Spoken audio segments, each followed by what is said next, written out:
वैज्ञानिक प्रबंधन के जनक कौन है? वैज्ञानिक प्रबंधन मतलब साइंटिफिक मैनेजमेंट। जब कभी भी आपको वैज्ञानिक प्रबंधन बोलेगा तो इसको इंग्लिश में बोलते हैं साइंटिफिक मैनेजमेंट। तो फादर ऑफ साइंटिफिक मैनेजमेंट जो है वो F.W. टेलर है, Frederick Wilson Taylor, Frederick Wilson Taylor. सभी प्रीवियस ईयर एग्जाम क्या है ये क्वेश्चन है, लाइब्रेरी के कंपटीशन एग्जाम और बिलिस का एग्जाम के रोल का, मौलाना मजहूल हक अनदर यूनिवर्सिटी का, इसीलिए ध्यान से देखिएगा। Next, principle of scientific management किताब के लेखक कौन है? तो प्रिंसिपल ऑफ साइंटिफिक मैनेजमेंट जो है उसको फ्रेडरिक विल्सन टेलर यानी F.W. टेलर ने लिखा था सन 1911 में। इस बात को ध्यान दीजिएगा। नेक्स्ट, मॉडर्न मैनेजमेंट का जनक किसे कहा जाता है? मॉडर्न मैनेजमेंट यानी आधुनिक प्रबंधन का जनक जो है वो पीटर एफ ड्रकर को कहा जाता है। नेक्स्ट, प्रबंधन के 14 सिद्धांत किसने दिया था? तो मैनेजमेंट का जो 14 प्रिंसिपल जो है, मैनेजमेंट का 14 प्रिंसिपल हेनरी फ्यूल ने दिया था। और हेनरी फ्यूल को शास्त्रीय विचारधारा का जनक माना जाता है, शास्त्रीय प्रबंधन का जनक माना जाता है हेनरी फ्यूल को। इस बात का आप ध्यान दीजिएगा। वैज्ञानिक प्रबंधन बोलेगा तो F.W. टेलर होगा, ठीक है। मॉडर्न मैनेजमेंट का फादर पूछेगा तो पीटर एफ ड्रकर होगा। शास्त्रीय मैनेजमेंट का ये जो है क्लासिकल मैनेजमेंट थ्योरी का जो जनक है वो हेनरी फ्यूल है। तो ये सब अंतर समझा कीजिए। Next, post core POSTCORB, post core, इसका संबंध जो है वो मैनेजमेंट से होता है। किसने दिया था पोस्ट कोर को? तो पोस्ट कोर को 1933 में एल उर्विक और L Gulick, Luther Gulick and L Urwick ने दिया था। पोस्ट कोर का फुल फॉर्म बहुत एग्जाम में आता है। P for planning, O for organising, S for staffing, D for directing, CO for coordinating, ये CO एक में है, CO for coordinating, R for reporting, B for budgeting. तो इस बात का ध्यान दीजिएगा, आ सकता है एग्जाम में। P फॉर प्लानिंग, प्लानिंग मतलब नियोजन, O फॉर ऑर्गेनाइजिंग, ऑर्गेनाइजिंग मतलब संगठन, S फॉर स्टाफिंग, स्टाफिंग मतलब कर्मचारी, D फॉर डायरेक्टिंग, डायरेक्टिंग मतलब निर्देशन, CO फॉर कोऑर्डिनेटिंग, कोऑर्डिनेटिंग मतलब संयोजन, R फॉर रिपोर्टिंग, रिपोर्टिंग मतलब प्रतिवेदन, B फॉर बजटिंग, बजटिंग मतलब बजट। ध्यान दीजिएगा इस बात का। Next, scalar chain and Spirit D corps, scalar chain और स्पिरिट डी कॉर्प्स ये किसने दिया था? तो ये दोनों सिद्धांत जो है वो हेनरी फ्यूल का है। इस बात का ध्यान दीजिएगा, ये आता है एग्जाम में। स्केलर चेन और स्पिरिट डी कॉर्प्स ये सिद्धांत जो है वो हेनरी फ्यूल का है, दिया हुआ है। हेनरी फ्यूल ने जो 14 टो ये दिया हुआ है प्रबंधन के 14 सिद्धांत, उसी में ये दोनों है, स्केलर चेन और स्पिरिट डी कॉर्प्स। तो ये दोनों उसी का भाट, उसी में से लाया गया। ये सब एग्जाम में आ चुका है बन के। नेक्स्ट, PPBS बजट किसने बनाया था? तो PPBS जो बजट जो है वो पहले तो इसका फुल फॉर्म होता है planning programming budgeting system. Planning programming budgeting system यानी पहले प्लान करना, फिर कार्यक्रम बनाना, फिर बजट बनाना, ये एक टेक्निक है। इसको 1961 में USA का डिपार्टमेंट ऑफ डिफेंस यानी USDOD उसने बनाया था।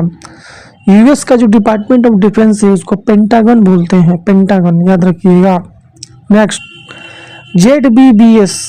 ZBBS बजट किसने तथा कब बनाया था? तो ZBBS का मतलब होता है जीरो बेस्ड बजट सिस्टम यानी शून्य आधारित बजट, शून्य आधारित बजट यानी जीरो बेस्ड बजट सिस्टम। इसको पीटर फायर ने बनाया था 1970 में, 1970 में पीटर फायर ने ZBBS बजट बनाया था। नए सिरे से नया बजट बनाना यही है जीरो बेस्ड बजट सिस्टम। पुराना क्या हुआ सब भूल जाइए, नए जमाने में नए अपने नीति के अनुसार बजट बनाना यही है zero based budget system. Next, demand and supply, मांग एंड थी मांग एंड पूर्ति, डिमांड एंड सप्लाई सिद्धांत का किसने दिया था? तो डिमांड एंड सप्लाई यानी मांग और आपूर्ति सिद्धांत जो है वो मैक कॉल्विन ने दिया था 1925 में। कुछ और भी सिद्धांत है उसको भी जान लीजिए, जैसे सही समय पर सही पाठक को सही पुस्तक उपलब्ध करना, ये F.W. डूरी ने 1930 में दिया था। सही समय पर सही पाठक को सही पुस्तक उपलब्ध कराना F.W. डूरी ने 1963 में दिया था। उसके बाद अधिकतम पाठक को न्यूनतम लागत पर सर्वोत्तम पुस्तक उपलब्ध कराना, ये मेलविल डेवी ने दिया था 1876 में। अधिकतम पाठक को न्यूनतम मूल्य पर सर्वोत्तम पुस्तक उपलब्ध कराना, ये मेलविल डेवी का बुक सिलेक्शन का थ्योरी है मैनेजमेंट में, जो 1876 में दिया था। एस आर रंगनाथन ने भी जो बुक चयन का जो थ्योरी था वो लाइब्रेरी साइंस के जो 5 सूत्र है उसके प्रथम 3 सूत्र, बुक आर फॉर यूज, हर एक पाठक को उसका पुस्तक मिले, प्रत्येक पुस्तक को उसका पाठक मिले, इसी 3 सिद्धांत के आधार पर बुक सिलेक्शन करने का सिद्धांत दिया था एस आर रंगनाथन ने। ठीक है, उसके बाद एक है ब्यूरोक्रेसी थ्योरी यानी नौकरशाही सिद्धांत। तो नौकरशाही सिद्धांत यानी ब्यूरोक्रेसी थ्योरी जो है वो मैक्स वेबर ने दिया था, इस बात का ध्यान दीजिएगा। एक और सिद्धांत है x and y theory. X and y theory, ये थ्योरी जो है वो डगलस मैकग्रोवर ने दिया था। एक्स का मतलब होता है निगेटिविटी, वाई का मतलब होता है पॉजिटिविटी यानी आशावादी, और एक्स का मतलब निराशावादी। तो एक्स एंड वाई थ्योरी जो है वो डगलस मैकग्रोवर ने दिया था। ठीक है, उसके बाद एक और भी सिद्धांत आता है गणितीय संचार सिद्धांत यानी मैथमेटिकल थ्योरी, जिसको साइनन और वीवर ने दिया था। मैथमेटिकल जो थ्योरी जो है यानी गणितीय संचार सिद्धांत, उसको साइनन और वीवर ने दिया था, इस बात का ध्यान दीजिएगा। एक होता है CPM यानी क्रिटिकल पाथ मेथड, ये भी एक मैनेजमेंट का टेक्निक है।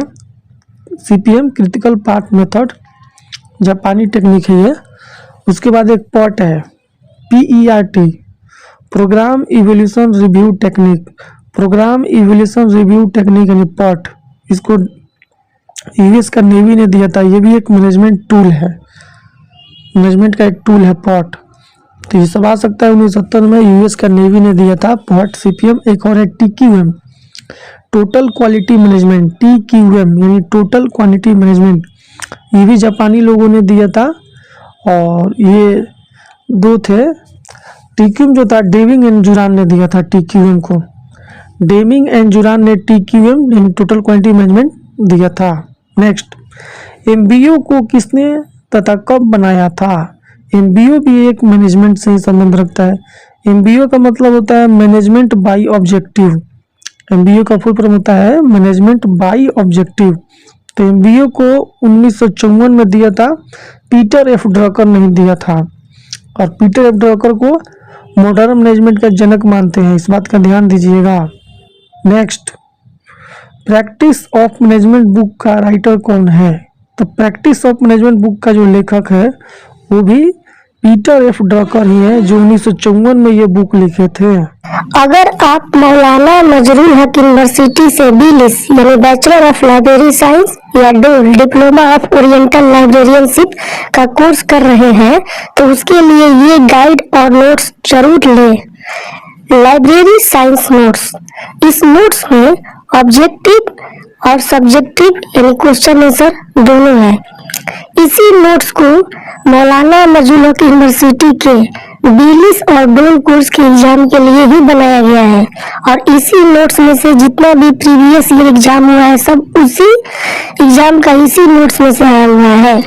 साथ ही साथ अगर आपको BLIS या डोल कोर्स का बना बनाया असाइनमेंट लेना हो, बना बनाया प्रोजेक्ट लेना हो, प्रीवियस ईयर पेपर का क्वेश्चन बैंक लेना हो, BLIS या डोल कोर्स का घर बैठे लेना हो, तो आप इस नंबर 7079297574 पे कॉल करके लें। बिल्कुल ही मिनिमम प्राइस पर आप परचेज कर सकते हैं।